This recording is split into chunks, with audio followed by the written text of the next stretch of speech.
আমার ঠিক হয়ে থাকা বিয়েটা ভেঙে দিলেন আমার নিজের ছোট চাচি। পাত্রপক্ষকে তিনি ফোন করে বললেন আমার একটা গোপন রোগ ছিল, এই জন্যই সার্জারি করা হয়েছিল। এখন আর আমি কোনোদিন সন্তানের মা হতে পারবো না।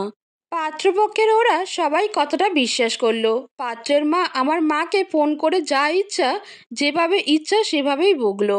মাকে বকে তার শখ মেটেনি। এরপর আমায় ফোন দিল। ফোন দিয়ে বলল, এই মেয়ে, এত খারাপ কেন তুমি? তোমার বাবা মা তোমায় নিয়ে এতই বিপদে পড়েছে যে তোমার রোগ গোপনে রেখে বিয়ে দিয়ে দিচ্ছে মানুষের সাথে। আমার তো মনে হয় শুধু এই সমস্যা না, গোপনে আরো বড় কিছু আছে। তোমার চরিত্রে ঠিক আছে কি না আল্লাহ জানে। আমি রাগের গলায় বললাম, এসব কি বলছেন আপনি? কে বলেছে আপনার কাছে এসব? উনি আমার কথা কানে না তুলে বললেন, উচিত কথা শুনলেই গায়ে মরিচের মতো জ্বলুনে ওঠে, তাই না? হু, আমি কালকেই আসতেছি, উচিত শিক্ষা দিয়ে যাব এসে। যার সঙ্গে আমার বিয়ে ঠিক হয়েছিল তার নাম আদনান। তার মায়ের এমন বাজে আচরণের জন্য সরাসরি আদনানকে ফোন করলাম আমি। ফোন করে বললাম, আপনার মায়ের কি মাথা খারাপ হয়ে গেছে আদনান? এসব কি বলছে আপনার মা? আদনান বলল, কি বলছে? আমি বললাম, আপনি কিছুই জানেন না নাকি? আদনান বলল, জানি। আমি বললাম, তাহলে আবার জিজ্ঞেস করছেন যে? আদনান বলল, এমনি জিজ্ঞেস করছি। আর মার মাথা খারাপ হবে কেন? তোমরা কি ভেবেছিলে আমাদের বোকা বানিয়ে সব শেষ করে ফেলবে? আমার কাছে তোমায় গছিয়ে দিতে চেয়েছিল তোমার বাবা মা। এখন ধরা পড়ে গেছো বলে আমার মায়ের মাথা খারাপ হয়ে গেছে, তাই না? আমি কি বলবো কিছুই বুঝতে পারছি না। আদনান পড়াশোনা জানা শিক্ষিত ছেলে। আমি ভেবেছিলাম অন্তত সে একটু ভালো আচরণ করবে, বিষয়টা বুঝবে। কিন্তু সেও তার মায়ের মতোই আচরণ করলো। এর পরদিন অদ্ভুত ঘটনা ঘটল।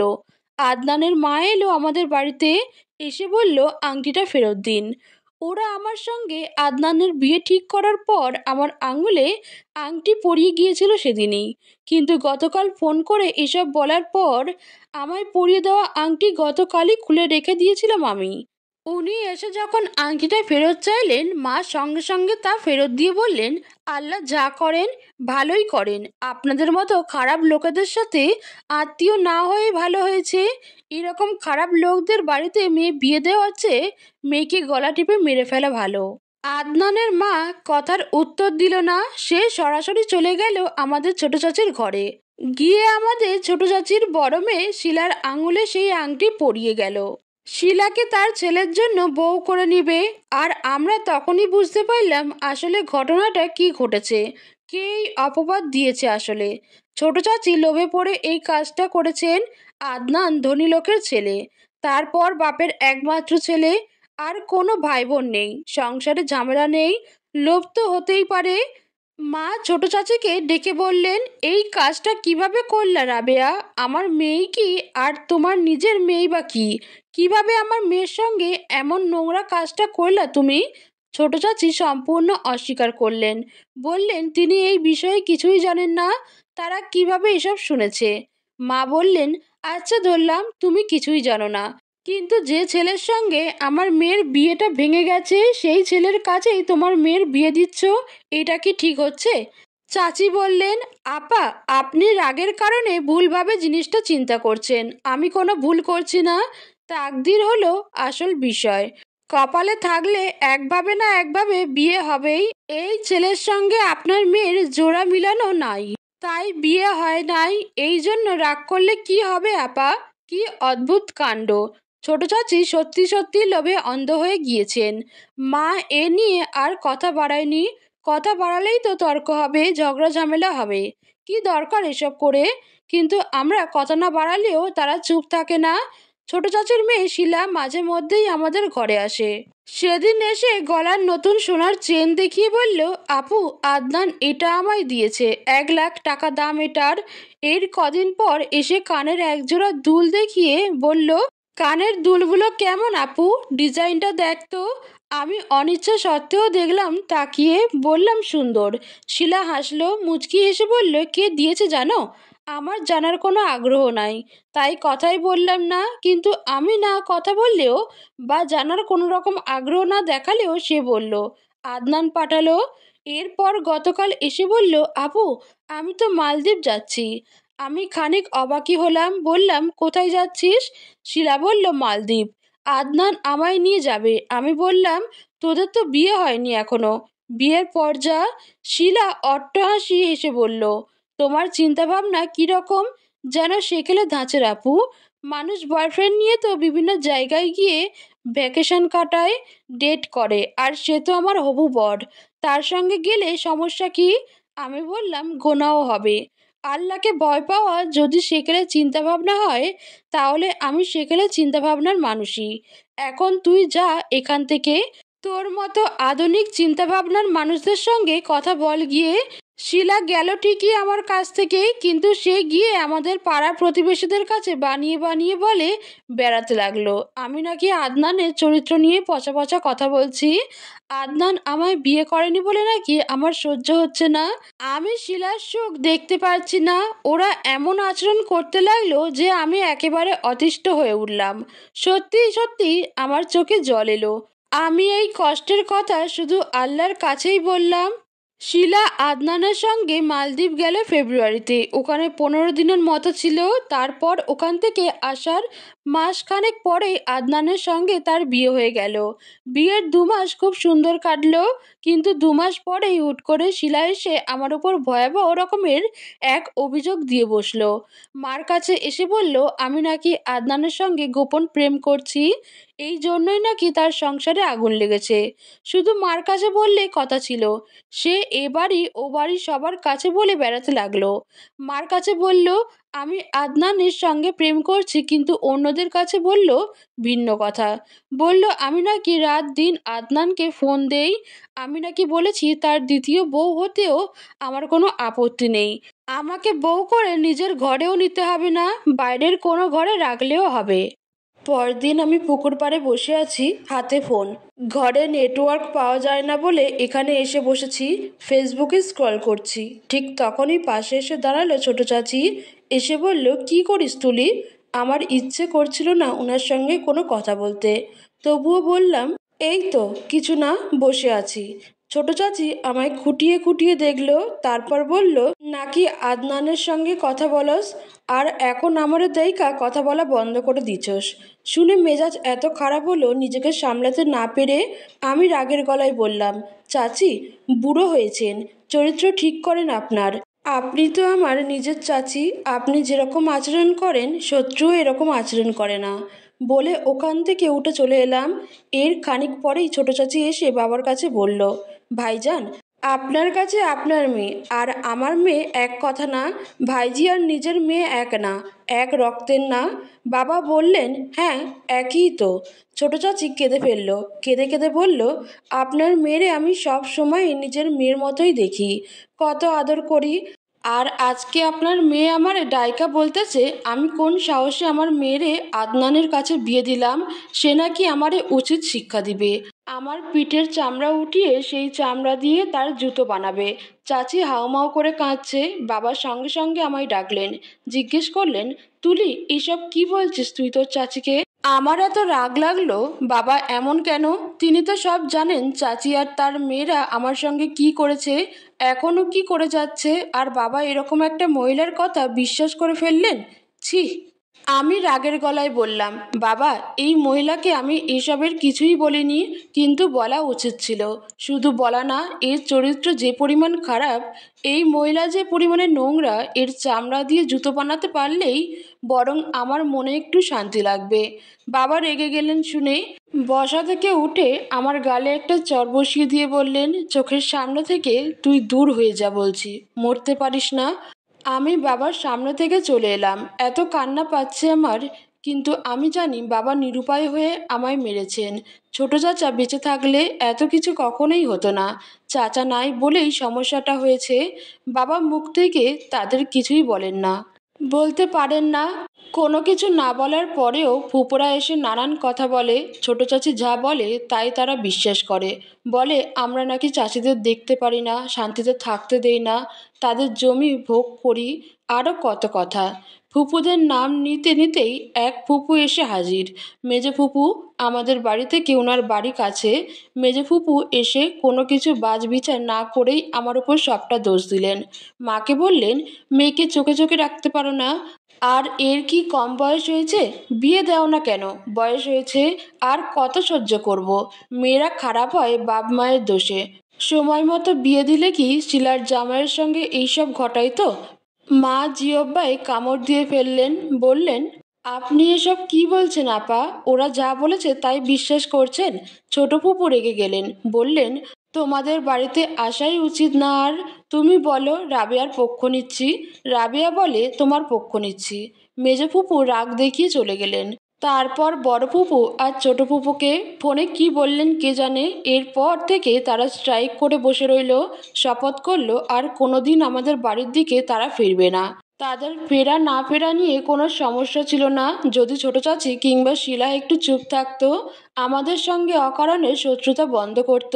কি জানি কোনো কারণে তার মা মেয়ে আমাদের সঙ্গে, বিশেষ করে আমার সঙ্গে একের পর এক শত্রুতা করে যেতে লাগলো। আজ এর কাছে, কাল ওর কাছে আমার নামে নানান নোংরা নোংরা কথা বলে বেড়াতে লাগলো।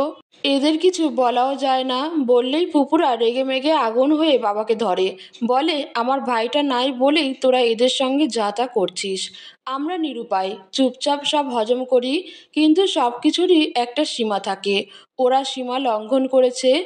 আল্লাহ কুরআনে বলেছেন, সীমা লঙ্ঘনকারীদের তিনি পছন্দ করেন না। আমি সেই আশায় থাকি, আল্লাহর উপর ছেড়ে দেই সব কিছু। এরপর বাবা চেষ্টা করতে থাকেন যেভাবেই হোক আমার বিয়ে দিয়ে দেওয়ার জন্য, কিন্তু বিয়ের আলাপ আসলেও তার বিয়ে পর্যন্ত গড়ায় না। গ্রামের মধ্যে ততদিনের কথা ছড়িয়ে গেছে আমার চরিত্র ভালো না, চাচাতো ছোট বোনের স্বামীর সঙ্গে আমার খারাপ সম্পর্ক। কেউ কেউ এটাকে বাড়িয়ে অন্য রকম করেছে। আমার পেটে বাচ্চা এসেছিল, তাও ছোট বোনের জামাইয়ের থেকে। সেই বাচ্চা নাকি হসপিটালে গিয়ে নষ্ট করে এনেছি। কোনো পরিবার থেকে বিয়ের আলাপ এলে আর তাদের কানে এইসব খবর যদি পাড়া প্রতিবেশীরা দিয়ে দেয়, তবে কি তারা এই বিয়েতে এগিয়ে আসবে কোনো দিন? বাবা একেবারে ভেঙে পড়েন। এইসব নিয়ে বাজে চিন্তা করে তার শরীর খুব খারাপ হয়ে পড়ে, অল্পতেই বুড়িয়ে যান তিনি। আজকাল কোনো কিছু মনে রাখতে পারেন না, রাগও বেড়েছে খুব। বাইরের লোকেদের সঙ্গে তিনি রাগ দেখান না, রাগ দেখান ঘরের লোকেদের সঙ্গে, মায়ের সঙ্গে। আর মা সেই রাগ ঢালেন আমার উপর, বলেন তুই বিষ খেয়ে মরে যা, বাঁচার দরকার নাই তোর। তোর জন্য লোকেদের মুখ দেখাতে পারি না। মাঝে মধ্যে তিনি খুব কাঁদেন। একবার ছোট চাচির হাত ধরে মা বলেছিলেন, বোন, তুমি তুলি তো তোমার শিলার মতোই, তুমিও তো বলো শিলাও তোমার কাছে যেমন, তুলিও তোমার কাছে সেরকম। দয়া করে আমার মেয়েটাকে নিয়ে আর মানুষের কাছে কিছু বলো না। আমার মেয়েটার ইজ্জত ভিক্ষা দাও তুমি, বোন। ছোট চাচি মায়ের এই কথাকে আরও বাড়িয়ে বাড়িয়ে মানুষের কাছে প্রচার করলেন। বললেন তার মেয়ে আমার জামাইয়ের সঙ্গে নষ্টামি করবে আর আমি নাকি তা চুপ করে হজম করতাম, সুযোগ দিতাম এইসব করার। কত বড় খারাপ মহিলা! মেয়ে যেমন মাও তেমন। এদের যার নামেও ঠাঁই হবে না। এরপর থেকে ওদের কারোর সঙ্গেই মা আর কথা বলেন না। কথা বললেই তো সমস্যা, মান সম্মান একেবারে ধুয়ে দেয় ওরা। শেষমেশ বড় কষ্ট করে অনেক চেষ্টা ফিকিরের পর একটা বিয়ের আলাপ মোটামুটি পাকা হলো। ছেলে খুব ভালো, ধর্মভীরু, প্রাইমারি স্কুলের শিক্ষক, বাবা নাই মা আছে। সেই ছেলে এসে আমায় দেখে গেল, বলল তার পছন্দ হয়েছে। এরপর তার মা এলো, আমায় দেখে তার মায়েরও পছন্দ হয়েছে। তার মায়ের আচরণ খুবই ভালো লাগলো। তিনি আমায় পছন্দ করার পর একজনকে বাজারে পাঠালেন একটা তৈরি করা স্বর্ণের আংটি কিনে আনতে গিয়ে। তিনি আমায় আংটি পরিয়ে যাবেন, একেবারে বিয়ে ফাইনাল করে যাবেন। দিন তারিখ ঠিক করবেন এখানে বসেই। কিন্তু ছেলের মায়ের সঙ্গে ছেলের মামিও যে এসেছিল, সেই মামি সমস্যাটা বাঁধালো। সেই মামি কিভাবে যেন জেনে ফেললো ছোট বোন জামাইয়ের সঙ্গে আমার খারাপ সম্পর্ক ছিল। কে এই কথা কোন সুযোগে তার কানে বলল কি জানে। সেই মামি আমায় হঠাৎ করেই ডাকলো, বলল, এই তুলি, এদিকে একটু শুনে যাও তো তুমি। আমি কাছে গেলাম। এরপর মামি মাকেও ডাকলো, ছেলের মাকেও ডাকলো। মামি ছেলের মা আর আমার মায়ের সামনে আমায় বলল, তুলি, তুমি একটা সত্য কথা বলবা? আমি বললাম, জি বলবো। বলুন। আমি তখনও বুঝতে পারিনি এই বিষয়ে কথা উঠবে এখানে। এরপর তিনি বললেন, তুমি নাকি হসপিটালে গিয়ে একবার গর্ভ নষ্ট করে এসেছো, এই কথাটা কি সত্যি? আমি কি উত্তর করব তখন বুঝতে পারছিলাম না। রাগ করে কিছু বলতে ইচ্ছা করছিল মুখের উপর, কিন্তু মনে মনে আরেকটা হিসেবও করলাম আমি। আসলে আমার মতো মানুষের রাগ করলে চলে না। বাবা আমায় বিয়ে দেওয়ার জন্য অনেক চেষ্টা তদবির করেছেন, এমনিতেই বিয়েটা হচ্ছে না। পাড়ায় আমার নামে এমনিতেই কত মিথ্যা অপবাদ ছড়িয়ে আছে। আমার মতো মানুষের থাকা উচিত চুপ করে, যে যাই বলুক সব হজম করা উচিত। কিছু কিছু মানুষ হয়তো এমনই, কোনো অপরাধ না করেও এর দায় তার কাঁধে তুলে নিতে হয়। মানুষের করা অপমান তাকে মুখ বুজে সহ্য করে নিতে হয়। আমিও তেমনই একজন। আমি কিছুই বললাম না, চুপ করে রইলাম। শুধু টের পেলাম আমার চোখ থেকে দুফোঁটা জল গড়িয়ে নামছে। মা ওপাশে মুখ ফিরিয়ে আঁচলে মুখ ঢেকে ফেললেন। ছেলের মামি ছেলের মায়ের গায়ে হাত দিয়ে টোকা দিয়ে বললেন, বুঝেছি আপা, সব পরিষ্কার, আর এখানে বইসা দেরি করণের দরকার নাই। আগে সব জানলে এইখানে এক গ্লাস পানিও খেতাম না। ছেলের মা নম্র ভদ্র স্বভাবের, বুদ্ধিমতী। তিনি এ নিয়ে কিছুই বললেন না, আর চুপচাপ খানিকটা সময় বসে রইলেন। তারপর মাকে বললেন, বিয়ের বিষয় তো বোন, একটুই সলা পরামর্শ দরকার সবার সাথে। বোঝাপড়া আছে। আমি একা একা যদি এই বিয়ে ঠিক করে চলে যাই, তবে সবাই রাগারাগি করবে, ঝামেলা করবে। মা কিছুই বললেন না, চুপ করে রইলেন। আমি তার দিকে তাকিয়ে দেখলাম। লজ্জা হবে শুধুমাত্র এই জন্য তিনি কাঁদতে পারছেন না, কিন্তু তার চোখ মুখ দেখে ঠিকই বোঝা যাচ্ছে মা কাঁদতে চাইছেন। মা কিছু না বললেও ছেলের মা আবার বললেন, সব কিছু তাকদির বোন, তাকদিরে থাকলে ভাঙা বিয়েও হয়, আবার তাকদিরে না থাকলে বাড়িতে জামাই এসেও বিয়ে ভেঙে দিয়ে চলে যায়। আমরা যাই বোন, আপনাদের কষ্ট দিয়ে গেলাম। ছেলের মা আর মামি চলে গেল। যে লোক আংটি কিনতে গিয়েছিল সে আংটি না কিনে খালি হাতেই ফেরত এসেছে, কারণ এখন আর আংটির প্রয়োজন নাই। বিয়েই তো হবে না, আংটি কিনে আনা দরকার কি তবে? মেহমান চলে যাবার পর মা হাউমাউ করে কাঁদলেন। কাঁদতে কাঁদতে আল্লাহর কাছে বললেন, ও আল্লাহ, এইটা কোন পরীক্ষায় ফেললা আমারে তুমি? আমি বা আমার মেয়ে, আমরা তো কারোর কোনো ক্ষতি করি নাই কোনো দিন, কারোর ক্ষতি চাই নাই। তাইলে আমার মেয়ের কপালে এই দুঃখ কেন লিখলা? কেন এমন লজ্জায় ফেললা আমাদের? প্রায় হয়ে যাওয়া বিয়েটা ভেঙে যাওয়ার পর ছোট চাচি আমাদের শুনিয়ে শুনিয়েই মানুষের কাছে বললেন, দেখো, মানুষকে নিয়ে খেললে কি হয়, পরিণাম দেখো। মেয়ে ঘরে বুড়ি হচ্ছে, বিয়ে দিতে পারছে না, দিতেও পারবে না বিয়ে। চরিত্র নষ্ট মেয়েরে কার ছেলের জন্য ঘরের বউ করে নিতে আসবে? দেশে কি বউয়ের অভাব পড়েছে নাকি? আমার নামে অপবাদ দিয়ে সঙ্গে সঙ্গে চাচি নিজের মেয়ের ভীষণ প্রশংসা করে আবার মানুষের কাছে বলে, ভালো মানুষের মেয়েদের আল্লাহ কষ্ট দেন না, মানুষ শয়তানি করলেও লাভ হয় না। আমার বড় মেয়ের আল্লাহর রহমতে রাজকপাল, রানীর হালতে থাকে সেইখানে। ছোট মেয়েও পড়ায় ভালো, কলেজে পড়ে। তারে নিয়ে কেউ কোনোদিন একটা মন্দ কথা বলতে পারে নাই, কোনোদিন বলতেও পারবে না। মেয়ে আমার এতটাই সাদামাটা যে বটন মোবাইলটাও ব্যবহার করতে জানে না। মানুষও এসব কথাই খুব ভালো তাল দেয়, সুর মিলিয়ে বলে, আপা ঠিকই বলেছেন, আপনার মেয়ে দুইটা লক্ষ্মী, এদের মতো ভালো আচরণের মেয়েই হয় না। দিন এভাবেই যেতে থাকে, মানুষের গঞ্জনা সহ্য করে, পচা নোংরা কথা শুনে। এক সময় এসব সয়ে যায় শরীরে, কিন্তু বাবার সয়নি। আমার বাবা সুস্থ সবল একটা মানুষ ছিলেন, তার চোখের দিকে তাকিয়ে মানুষের কথা বলবার সাহস ছিল না। সমাজে তার বিরাট মান মর্যাদা ছিল, তিনি সবসময় সতর্ক হয়ে চলতেন, কেউ মন্দ বলবে তাকে নিয়ে এরকম আচরণ তিনি কোনোদিন করতেন না। আমার সহজ সরল সাদামাটা বাবা চাচির জন্য আর চাচির মেয়ের জন্য মানুষের কাছে লাঞ্ছিত হতে থাকেন দিনের পর দিন। মানুষ তাকে নিয়ে হাসাহাসি করে, তাকে দেখিয়ে বলে, অমুকের মেয়ে এটা করেছে। বাবা এসব সহ্য করতে পারেননি, ভেতরে ভেতরে তিনি ভেঙে পড়েন। তার আগে থেকেই হার্টের সমস্যা ছিল, তা দিনে দিনে বাড়ে। এর কয়েক মাস পর বাবা মারাও যান হার্টের সমস্যায়। বাবার মৃত্যুর পর আমরা চির অসহায় হয়ে পড়ি। ছোট চাচি এবার বাড়ির হর্তাকর্তা হয়ে যায় একেবারে। তার যা ইচ্ছে তাই করে সে, যা ইচ্ছে তাই বলে। আমাদের উঠোনের একপাশে সবজি করে, গাছ রোপণ করে। এ নিয়ে মা কিছু বললেই মার চুল ছিঁড়তে আসে, 10টা কথা শোনায়, গর্জন করে। আমরা এসব পারি না, গলার আওয়াজ বড় করতে পারি না, ঝগড়া করতে পারি না, লজ্জা করে, বিবেকে বাঁধে, মনে হয় লোকে কি বলবে। কিন্তু এই যে আজীবন চুপ থাকা, ভদ্র হয়ে থাকা, এইসব করেও তো মানুষের কাছে কোনোদিন ভালো হতে পারিনি আমরা। এই সমাজের মানুষগুলো মূর্খের অধম। এরা প্রমাণ ছাড়াই অপবাদ বিশ্বাস করে। এরা পর মানুষ নিয়ে ঘাটাঘাটি করতে বেশি পছন্দ করে। আর এরা সবসময় দুর্বলের বিরুদ্ধে বাঘ সাজে, সিংহ সাজে।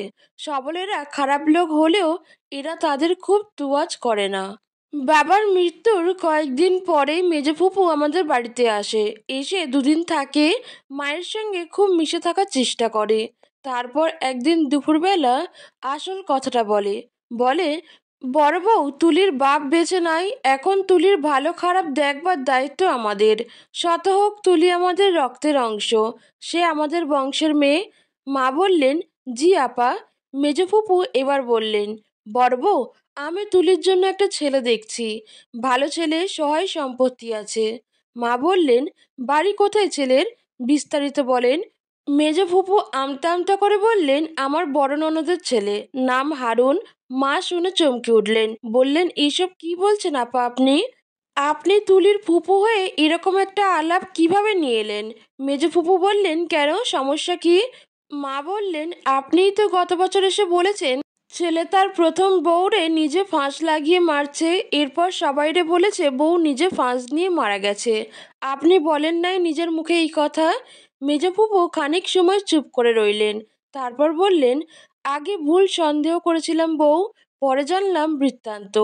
হারুন ভালো ছেলে, সমস্যা তার বউয়ের ছিল, মানসিক সমস্যা, নিজেই ফাঁস দিয়ে মরেছে। মায়ের খুব রাগ লাগলো এবার। তিনি রাগের গলায় বললেন, খবরদার আপা, এইসব আলাপ নিয়ে আমার কাছে কোনোদিন আসবেন না, সাবধান। মেজো ফুপু ভীষণ রেগে গেলেন। রেগে গিয়ে মুখ বিকৃত করে তিনি বললেন, হ, আমারে সাবধান করো, আর নিজের মেরে দিয়ে নষ্টামি করাও। আমার ভাইটা এই কলঙ্কিনী মাইয়ার জন্য মারা গেছে। মানুষের সামনে আমরা মুখ দেখাইতে পারি না, মানুষ আঙুল দিয়ে দেখাইয়া দেখাইয়া বলে অমুকের ফুপু। মা আহত এবং ক্ষোভের গলায় বললেন, আপা, আপনার যদি এতই মান সম্মান ক্ষুণ্ণ হয়, তবে আপনার আর তুলিরে ভাইজি ভাবার প্রয়োজন নেই। আমাদের কোনো আত্মীয় স্বজন লাগবে না, কারোর সাহায্য আমরা চাই না। মেজো ফুপু কেঁদে কেটে আমাদের ঘর থেকে গেলেন সেবার। যাবার সময় তার মরা বাপের কসম কেটে বলে গেলেন, আর কোনোদিন যদি এই বাড়ির ত্রিসীমানায় গেছি তাহলে আমি আমার মরা বাপের মাথা খাই। কিন্তু কদিন পর ঠিকই তিনি আবার এলেন। এসে মাকে বললেন, ও বড় বউ, তুলির ভাগ্য খুলেছে। মা বললেন, কিভাবে? মেজো ফুপু হাসি হাসি মুখ করে বললেন, হারুন তারে দলিল করে 10 কাঠা জমি লিখে দিবে। আমি বলেছি 10 কাঠা ধানি জমিনে শুধু হবে না, বাজারের জমি থেকে 2 শতক আমার ভাইজির নামে লিখে দিতে হবে। হারুন প্রথমে রাজি না হলেও পরে রাজি হলো। আল্লাহ, তুলির দিকে মুখ ফিরে তাকাইছে বড় বউ। শুক্রিয়া আদায় করো, বলো আলহামদুলিল্লাহ। মা বিরক্ত হয়ে উঠলেন, বললেন, আপা, আপনি এখান থেকে যান। আগেও বলেছি এসব আমার পছন্দ না। আমি লোভী না, আমার মেয়েও লোভী না। মেজো ফুপু আবার রেগেমেগে আগুন হয়ে উঠলেন। সঙ্গে সঙ্গে আমাদের ঘর থেকে বেরিয়ে গেলেন। যাবার সময় বলে গেলেন, মেয়ে লোভী না, বিরাট ভালো। ভালো মেয়ে দেখাই তো চাচাতো ছোট বোনের জামাইয়ের সঙ্গে বিয়ে বসে পড়তে চায়। মেজো ফুপুর এই আচরণটা আমায় কাঁদালো। মানুষ বলে ফুপুরা তার ভাইয়ের ছেলের মেয়েদের জন্য জীবন দিয়ে দিতে চায়। কথাটা সত্যি। আমি আমার বান্ধবীদের বেলায় এমন দেখেছি, তাদের ফুপুরা তাদের জন্য জান জীবন দিয়ে দেয়, ভীষণ আদর করে তাদের। কিন্তু আমার ক্ষেত্রে এর উল্টো। আসলে আমার যে কপালটা পোড়া। দিন সম্ভবত সব সময় সবার ভালো যায় না। খারাপ মানুষদের হয়তো এক সময় পতন আসে। আমার চাচির ঘরে পতনের শুরু হলো। হঠাৎ করে এই কথাটা শুনলাম, চাচি ফোন করে কাকে যেন বলছে শিলার তো বাচ্চা হবে, তাই শিলার কাজে সাহায্য করার জন্য তার ছোট মেয়ে জেনি সেখানে গিয়েছিল। আর ওখানে গিয়ে জেনি আদনানের সঙ্গে সম্পর্কে জড়িয়ে পড়ে। এমনকি আদনানের সঙ্গে অন্তরঙ্গ অবস্থায় শিলার চোখে ধরা পড়ছে সে। এই নিয়ে ওখানে বিরাট ঝামেলা হচ্ছে। শিলার সংসারে আগুন লেগে গিয়েছে ইতিমধ্যে। সপ্তাহ খানেকের মধ্যে ভয়ঙ্কর ঘটনাটা ঘটল। ছোট চাচি সেই কথা লুকিয়ে রাখলেন কয়েকদিন, কিন্তু বেশি দিন তিনি লুকিয়ে রাখতে পারলেন না। আসলে খারাপ সময়ে চেষ্টা করেও সব লুকানো যায় না। হুট করে শিলা এখানে চলে এলো। শিলা চলে এলো কিন্তু জেনি এলো না। এর মানে কি? মানেও জানা গেল দুদিন পর শিলাই একদিন চিৎকার করে তার মাকে বলল, তুমি এক খারাপ, তোমার ছোট মেয়ে আরেক খারাপ, আমার সংসারটা শেষ করে দিয়েছে তোমার মেয়ে, এর শাস্তি সে পাইব।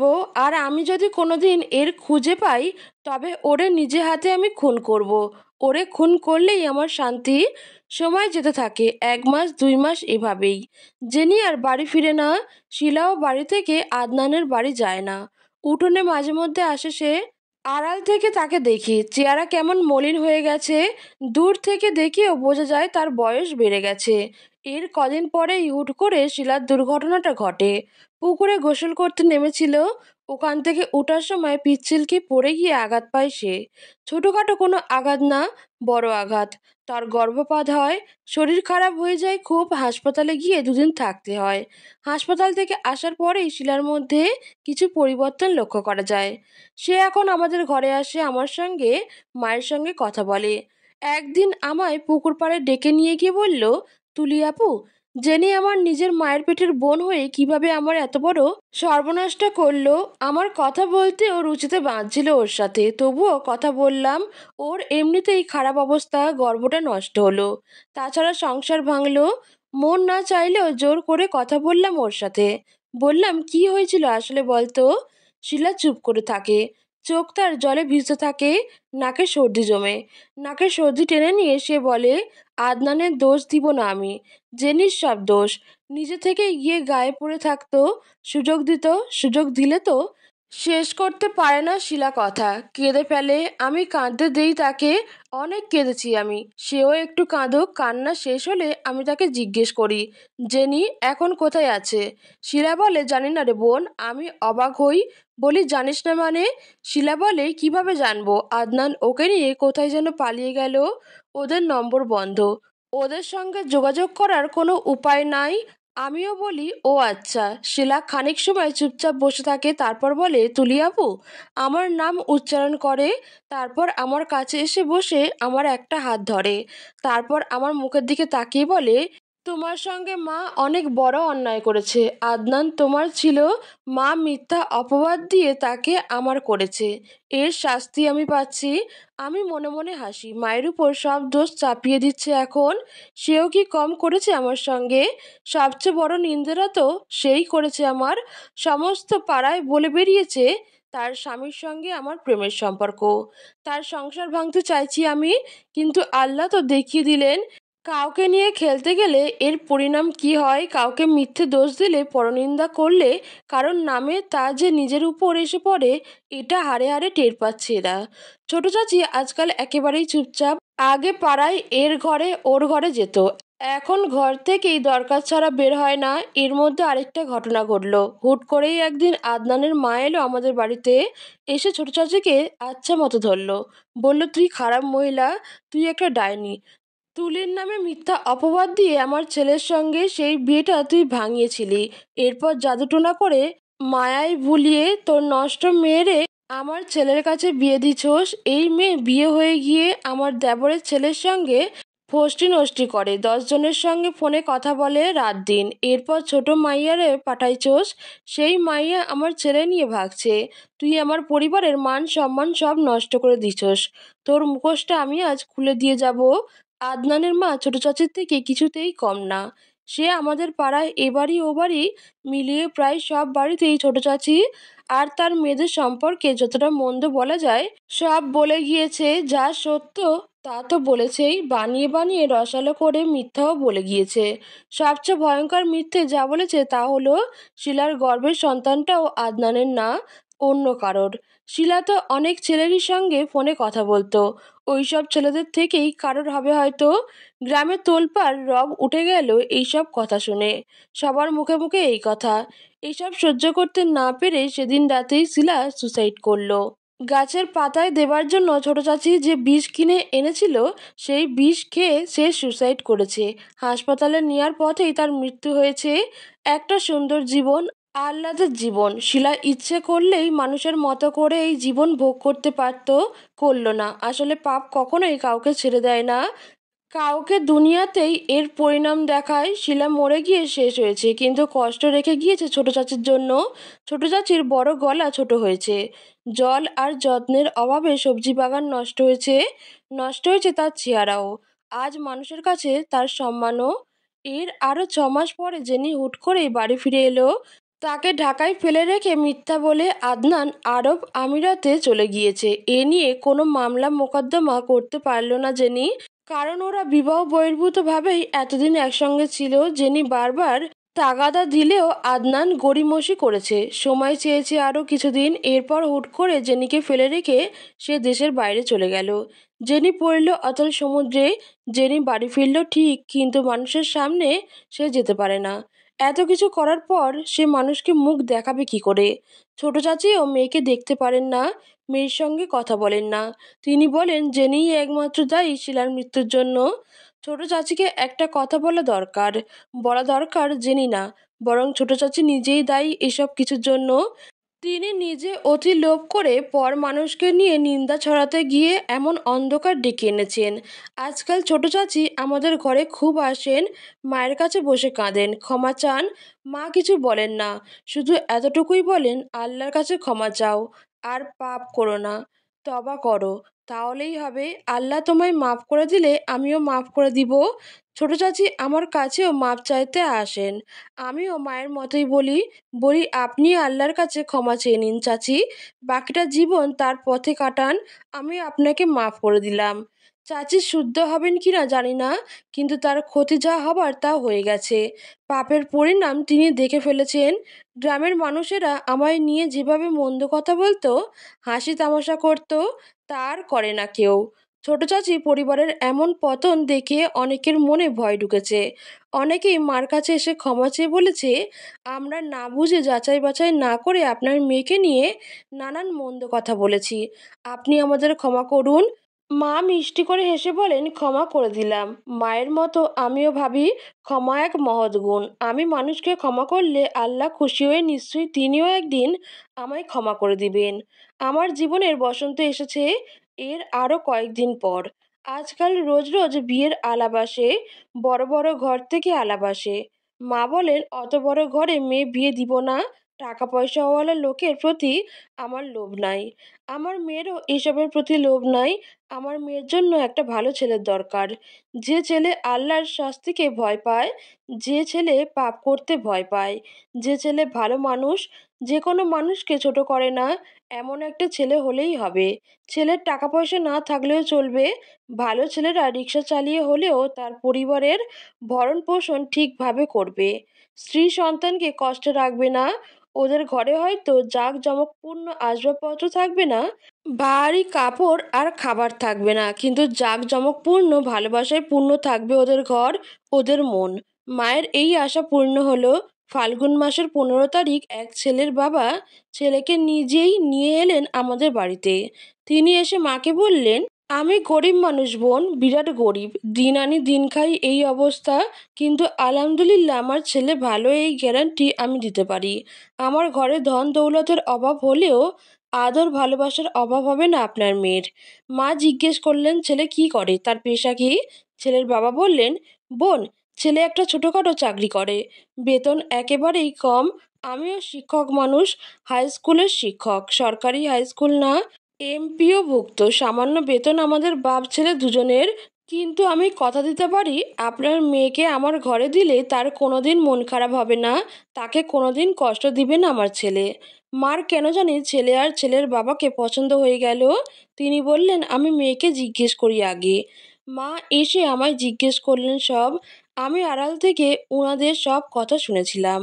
তাছাড়া ছেলেকেও আমি দেখেছি, আমার পছন্দ হয়েছে। আমি মাকে বললাম, মা আমার পছন্দ হয়েছে। মা বললেন, আলহামদুলিল্লাহ। ফাল্গুনের শেষ দিকেই আমার বিয়ে হয়ে গেল। বিয়ের পর ওদের বাড়ি গিয়ে আমি চমকে উঠলাম। আমার শ্বশুর যে বলেছিলেন তিনি গরিব মানুষ, এই কথা মিথ্যা। তার ধন দৌলতের অভাব নাই, কত সুন্দর বাড়ি, বাড়ির চারপাশ। তিনি বলেছিলেন আমার স্বামী সামান্য চাকরি করে, এই কথাও মিথ্যা। আসলে আমার স্বামী একজন কাস্টম অফিসার, 40তম বিসিএসে ক্যাডার হয়েছিলেন তিনি। আমি আমার শ্বশুরের এমন মিথ্যাচারের জন্য অবাক হলাম। উনি ধার্মিক মানুষ, ভালো মানুষ, তাহলে তিনি এমন মিথ্যা বললেন কেন? আমি আমার শ্বশুরকে নিজেই জিজ্ঞেস করেছিলাম, বাবা আপনি মার সঙ্গে মিথ্যা বলেছিলেন কেন? কেন বলেছিলেন আপনারা গরিব, আপনার ছেলে সামান্য চাকরি করে? আমার শ্বশুর হেসে বললেন, ভয়ে মা, ভয়ে। আমি মানুষের কাছে শুনছিলাম তোমার মা তোমাকে গরিব ঘরে বিয়ে দিবে, ধনী ঘর তার পছন্দ না। এই ভয়েই আমি বলেছিলাম আমরা এরকম। আমি বললাম আমি তো সাধারণ এক পরিবারের মেয়ে, আমার পড়াশোনা কোনো পাবলিক বিশ্ববিদ্যালয়েও না, দেখতেও আমি খুব একটা সুন্দর না, চাকরি বাকরিও নেই আমার। তবে আমাকেই কেন পছন্দ করলেন আপনি বা আপনার ছেলে মিলে? আমার শ্বশুর এবারও হাসলেন, হেসে বললেন, বিয়ে তো ধন সম্পদ বা চাকরির সাথে হয় না মা, বিয়ে হয় মানুষের সাথে মানুষের। আজকাল ভালো মেয়ে বা ভালো ছেলে মিলানো ভার। দুনিয়া এখন কঠিন মা, এই দুনিয়ায় আসল মানুষ খুঁজে বের করা কঠিন। আমি বড় কষ্ট করে বহুদিন খোঁজাখুঁজি করে তোমার মতো অমূল্য ধন পেয়েছি মা। আমি আর কিছু বলতে পারলাম না। আমি টের পেলাম আমার চোখ ভিজে যাচ্ছে জলে। সেই জল আঁচলে মুছে মনে মনে আমি বললাম, আল্লাহ তুমি কতই না দয়ালু, তোমার চেয়ে বেশি ভালো আর কেউ বাসে না তোমার বান্দাদের।